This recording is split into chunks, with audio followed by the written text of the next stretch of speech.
Hello दोस्तों, अगर मेरी वीडियो पसंद आए तो लाइक, कमेंट, शेयर और सब्सक्राइब कर लेना। एपिसोड 52।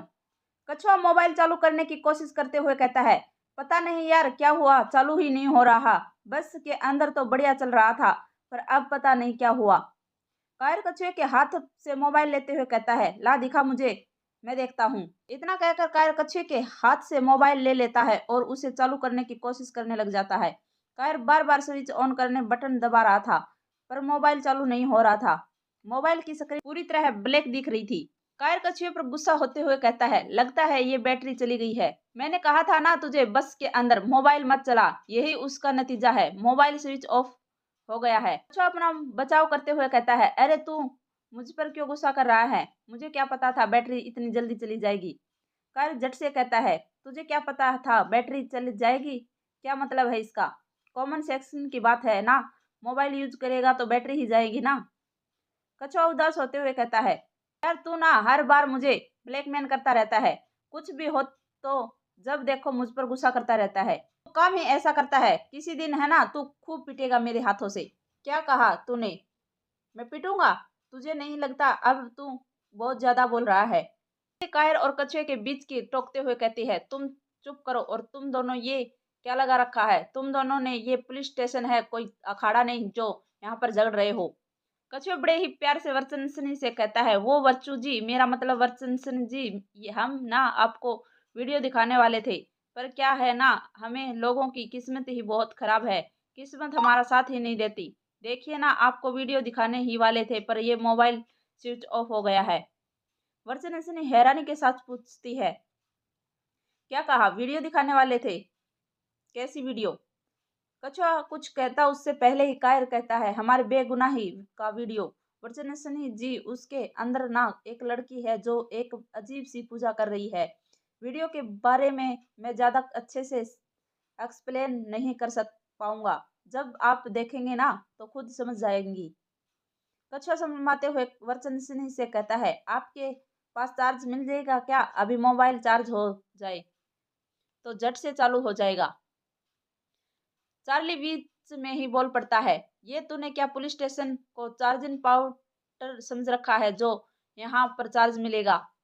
नहीं, यहाँ पर चार्ज नहीं, चलो निकलो यहाँ से। चार्ली बुंगड़े खाते हुए कहता है, आ जाते हैं टाइम वेस्ट करने, हमें और भी बहुत जरूरी काम है। कार रिक्वेस्ट करते हुए कहता है, पर चार्ली जी हमारी बात समझने की कोशिश कीजिए। मोबाइल का चालू होना बहुत जरूरी है, इसके अंदर हमारे बेगुनाही सबूत हैं। यदि आप दोनों ने ये वीडियो एक बार देख लिया तो आप दोनों समझ जाएंगे कि हम बेकसूर हैं, हमने कुछ नहीं किया है। चार्ली कहता है, ये तुम नौजवानों लड़कों का ना बहाना है, अच्छे से समझता हूँ। अपना काम निकालने के लिए तुम लोग कुछ भी बोलते हो। रास्ते में जा रहे होंगे तो भी मोबाइल स्विच ऑफ हो गया हो तो भी चार्ज करने यहाँ आ गई। तुम लोगों की हिम्मत तो कुछ ज्यादा ही बढ़ी जा रही है। आजकल के लगता है कि हवालत की हवा फिर से खिलानी पड़ेगी, और तुम दोनों ने उस दिन तो कम हो गया था। कायर चार्ली के समझ जाते हुए कहता है, चार्ली जी ये आप कैसी बातें कर रहे हैं? आपको क्या हम दोनों ऐसे वैसे लड़के लगते हैं? हम दोनों बहुत शरीफ हैं। कछुए को देखते हुए मुंह बनाते हुए कहता है, शराफत तो तुम दोनों की दिख ही रही है चेहरे से। कछुआ इस वक्त भी एक टक नजर वर्चनिसी को ताके जा रहा था। कायर चार्ली को समझाते हुए कहता है, चार्ली जी मेरी बात समझने की कोशिश कीजिए। मोबाइल के अंदर एक बहुत जरूरी सबूत रखा है, इसलिए उसका चार्ज होना जरूरी है। चार्ली गुस्से से कहता है, मैंने कहा ना निकलो यहाँ से, मेरी बात एक बार में समझ नहीं आती क्या? इतना कहकर चार्ली कायर और कछुए को अपने हाथों से वहां से हटाने लग जाता है।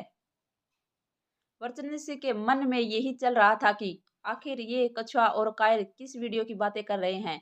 क्या ये वीडियो में जिसे अपने बेगुनाही को सबूत बता रहे हैं वो वीडियो मुझे देखना चाहिए? हो सकता है कुछ काम की चीज हाथ लग जाए। वर्चनिसी चार्ली को रोकते हुए कहते हैं, रुको चार्ली, 2 मिनट, जरा जाटो जाओ और जाकर गाड़ी में से मेरा चार्जर लेकर आओ, गाड़ी में ही लगा है। चार्ली वर्चनिसी की तरफ देखते हुए कहता है, अरे मैडम जी आप यहाँ इन लड़कों की बातों में आ गई। चार्ली अपनी बात पूरी करता उससे पहले ही वर्चनी अपने हाथ से इशारा कर देती है और चार्ली चुप हो जाता है। जाटो के ऑर्डर का पालन करते हुए कहता है, जी मैडम जी अभी लेकर आया। इतना कहकर जाटो वहां से चला जाता है। कछुआ वर्चन सिंह को देखते हुए कहता है, वर्चन सिंह जी आपके पास सी टाइप चार्जर है ना, वो क्या है ना, मेरे मोबाइल में भी वही लगता है। वर्चनिसी रूखेपन से कहती है, हाँ वही लग जाएगा तुम्हारे मोबाइल में। कछुआ शर्माते हुए कहता है, आपकी और मेरी पसंद कितनी मिली जुली है, कितनी अच्छी बात है ना, हम दोनों के मोबाइल के चार्जर सी टाइप हैं।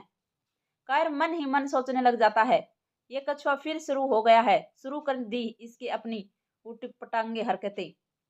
जाटो गाड़ी से चार्जर लाकर कछुए को दे देता है। वह चारों पुलिस स्टेशन के अंदर चले जाते हैं।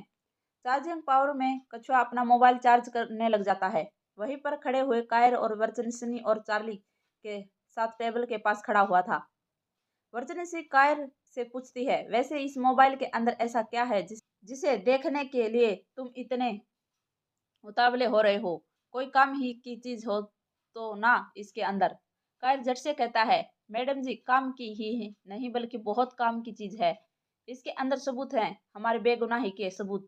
एक बार आप इस वीडियो को देख लेती तो समझ जाएंगी कि आप जो हमें पर शक कर रही हैं वो कोई मोहित की खून हमने नहीं किया।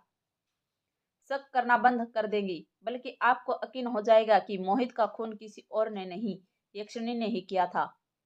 वर्चनिसनी चिढ़ते हुए कहती है, तुम फिर से हो गई। मैंने कहा ना था ना कि ये यक्षिणी वेक्षिणी कुछ नहीं होती। कायर वर्चनिसनी की बात के काटते हुए कहता है, मैडम जी आप ये बस एक बार वीडियो देख लेना, फिर आप खुद ही समझ जाएंगी यक्षिणी है या नहीं। चार्ली मन ही मन सोचने लग जाता है, आखिर इसके हाथ में ऐसा क्या लग गया है जिसे देखकर मैडम यक्षिणी पर इस बात का विश्वास हो जाएगा। कायर वर्चनिसी से बात ही कर रहा था कि तभी चार्जर स्विच बोर्ड के पास खड़ा हुआ कछुआ कायर और को पुकारते हुए कहता है, अरे कायर हो गया मोबाइल चालू। कछुए की बात सुनकर कायर खुश हो जाता है और झट से कछुए के पास जाते हुए कहता है, तो खड़ा क्या है, जल्दी चालू कर वो वीडियो और दिखा मैडम जी को। हाँ अभी दिखाता हूँ। इतना कहकर कछुआ वीडियो प्ले करने लग जाता है। ओपन कर देता है और वीडियो निकालते हैं। वो वीडियो प्ले ही करने वाला था कि देखते देखते मोबाइल की स्क्रीन लाइटनिंग देखने लग जाते हैं। वो मोबाइल अचानक से बंद हो जाता है। कछुआ मोबाइल को ऑफ ऑन करते हुए कहता है, तेरी ये क्या हो गया, ये मोबाइल चालू क्यों नहीं हो रहा, अभी तो चालू हुआ था। कायर कछुए के पास पहुंच जाता है और हड़बड़ाते हुए के साथ पूछता है, अब क्या हो गया कछुए? पता नहीं यार, मोबाइल को क्या हुआ है, अभी चालू हुआ था फिर बंद हो गया। कायर कछुए के हाथ से मोबाइल लेते हुए कहता है, तुझसे ना एक काम भी ढंग से नहीं होता, ला दिखा मोबाइल मुझे। कायर फिर से मोबाइल ऑन करने की कोशिश करता है पर मोबाइल ऑन नहीं होता। वो मोबाइल का चार्ज केवल एक दो बार निकाल कर लगा देता है पर कुछ फर्क नहीं पड़ता। कायर परेशान होते हुए कहता है, अरे इसमें तो अब भी चार्जिंग भी नहीं हो रहा है, ये हो क्या रहा है मोबाइल को, कहीं मोबाइल खराब तो नहीं हो गया? कछुआ हिचकिचाते हुए कहता है, यार कहीं पानी लगने के कारण मोबाइल खराब तो नहीं हो गया? कायर कछुए पर गुस्सा करते हुए कहता है, और भीग ले पानी में, बोला था ना जेब में रख ले मोबाइल, बारिश हो रही है, पर तू मेरी बात सुनता कहाँ है, अब हो गया ना मोबाइल खराब। कछुआ कुछ कहता उससे पहले ही वर्चन से गर्म अंगारों की तरह गुस्से से बोलती है, ये तुम दोनों ने एक नाटक लगा रखा है, कभी कहते हो बैटरी गई, कभी कहते हो मोबाइल खराब हो गया।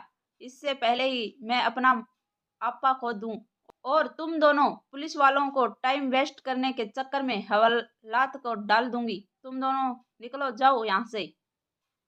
कायर धीरे से कहता है, पर मैडम जी मेरी बात तो सुनिए, मैं सच कहता हूँ, इसे मोबाइल में यक्षिणी के खिलाफ सबूत था। आप इसे देखकर समझ जाती कि मोहित का खून हमने नहीं यक्षिणी ने किया है। वर्चनी से गुस्से से कायर से घूरते हुए कहती है, मोहित का खून तुम दोनों ने किया है या यक्षिणी ने, उसका पता मैं लगा के लूंगी। समझे तुम दोनों, मुझे तुम लोगों की हेल्प की कोई जरूरत नहीं है, तुम दोनों जा सकते हो।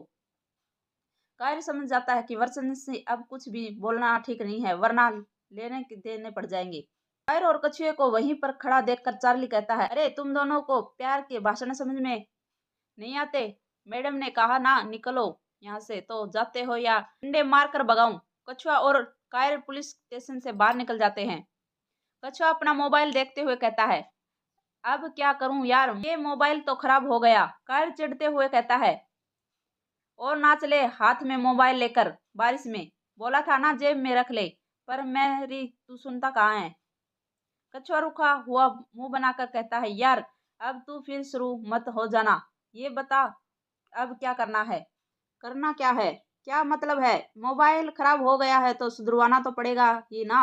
आखिर इसमें हमारे बेगुनाही के सबूत हैं और वर्चस्वनी जी को दिखाना बहुत जरूरी है। कछुआ फुसफुसाते हुए कहता है, इसका मतलब मुझे मेरे वर्चस्व जी से मिलने का एक और मौका मिलेगा। कायर फटाक से बोलता है, क्या बोला तूने? कछुआ हड़बड़ाते हुए कहता है, कुछ नहीं कुछ नहीं। चल फिर मोबाइल रिपेयरिंग शॉप पर ही पास में ही है, मैंने देखा है। हाँ चल। कायर और कछुआ मोबाइल रिपेयरिंग के शॉप पर जाने लग जाते हैं। इस तरफ गुवाहाटी में युग और अभिमन्यु को फ्लोय ड्रीम पब्लिशर हाउस में पब्लिशर का घर भी मिल गया था और वो उसके घर के सामने खड़े हुए थे। घर के हालात काफी खस्ता थी, जिसको देखकर ऐसा लग रहा था जैसे तेज बारिश हो गई तो पानी बह जाएगा। घर बड़ा तो था पर एक जर्जर इमारत थी। दीवारों पर लगा पेंट उखड़ चुका था, जिसमें फुबत लगी हुई थी। युग दरवाजे पर लगी नाम प्लेट पढ़ते हुए कहता है, जगदीश मथुरा, यही नाम था ना उस बुड्ढे का? अभिमन्यु युग का सवाल का जवाब देते हुए कहता है, हाँ यही नाम था, बताया था। अभिमन्यु नाम प्लेट को उंगली रखते हुए कहता है, ये देख, नाम के नीचे लिखा है कि तो प्रकाश हो ना हो यही फोलोड्राइम पॉलिशर का हाउस पॉलिशर है होगा। युग उबलते हुए कहता है, यही होना चाहिए यार। इतना कहकर युग नाम प्लेट के ऊपर लगी दरवाजे की घंटी को बजाने लग जाता है, पर घंटी बजने का आवाज सुनाई नहीं देती। युग 2-3 बार घंटी बजाने पर घंटी नहीं बजती। युग अभिमन्यु से कहता है, लगता है ये घंटी भी खराब, हमारी किस्मत ही। दरवाजे खटखटा देखता हूँ। इतना कहकर युग अपने हाथों से दरवाजा खटखटाने लग जाता है, पर कोई जवाब नहीं आता। युग 4-5 बार दरवाजा खटखटाता है, पर कोई रिस्पॉन्स नहीं आता। युग अभिमन्यु से पूछता है, यार इतनी देर से दरवाजा खटखटा रहे हैं पर कोई दरवाजे क्यों नहीं खोल रहा है? घर में कोई है या नहीं? कहीं ऐसा तो नहीं खाली हो और हम पागलों की तरह दरवाजा खटखटा रहे हों?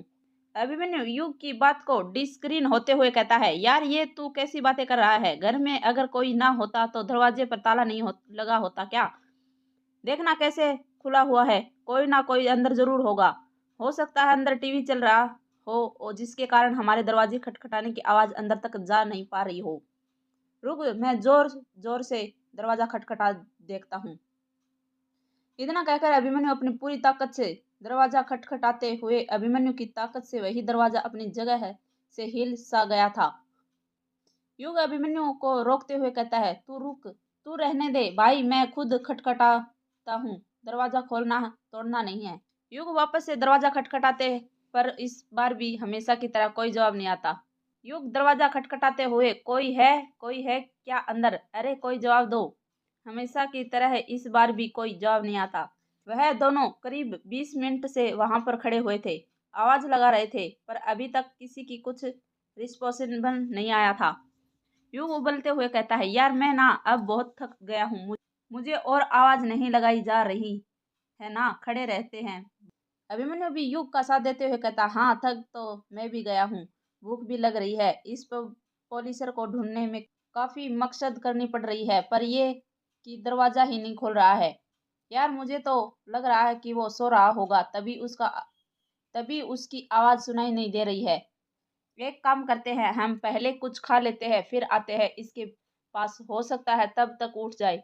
हाँ ठीक है, बढ़िया आइडिया, पेट के अंदर कुछ जाएगा तो थोड़ी एनर्जी भी आएगी, वरना मेरी तो मरे हुए की तरह हालत हो रही है, क्या बताऊं। चल। इतना कहकर अभिमन्यु और युग वहां से जाने लग जाते हैं। अभी उन दोनों ने पहला कदम जाने ही बढ़ाया था कि तभी वहां दरवाजे पर चरमराने की आवाज सुनाई देती है और दरवाजा खुल जाता है। वहीं दोनों झट से पीछे पलटते हैं और देखते हैं कि दरवाजे पर करीब 50-51 साल का आदमी खड़ा हुआ था, जिसे शॉल ओढ़ रखी थी, छोटी सफेद बाल और चेहरे पर बिना फेस का आयताकार चश्मा, कानों में सुनने के लिए ब्लैक रंग की मशीन लगाई हुई थी, जिसे देखकर युग और अभिमन्यु समझ गए थे कि क्यों इस आदमी ने दरवाजा खोलने में इतनी वक्त लगा दिया था। युग उस आदमी की तरफ उंगली करते हुए पूछता है, क्या आप ही जगदीश माथुर है? वो आदमी युग को देखते हुए कहता है, हाँ मेरा नाम जगदीश माथुर है। अभिमन्यु झट से अगला सवाल करता है, आप ही पॉलिशर हाउस के पब्लिशर मतलब मालिक हो ना? सवाल तो अभिमन्यु ने पूछा था, पर वो आदमी युग की तरफ देखते हुए जवाब देता है, मालिक हूँ नहीं था। अब वो पॉलिसर हाउस बंद हो चुका है। युग और अभिमन्यु जगदीश माथुर से और कोई सा सवाल पूछते उससे पहले ही जगदीश माथुर युग को घूरते हुए कहता है, तुम्हारा नाम युग है ना तुम अनुराग लेखक साहब के बेटे हो ना। युग जगदीश का सवाल सुनकर शॉक्ड हो जाता है। उसके समझ नहीं आ रहा था कि जगदीश माथुर को कैसे पता है वो अनुराग का बेटा है, बल्कि युग तो उससे पहली बार मिला था। धन्यवाद दोस्तों। अगर मेरी वीडियो पसंद आए तो लाइक, कमेंट, शेयर और सब्सक्राइब कर लेना।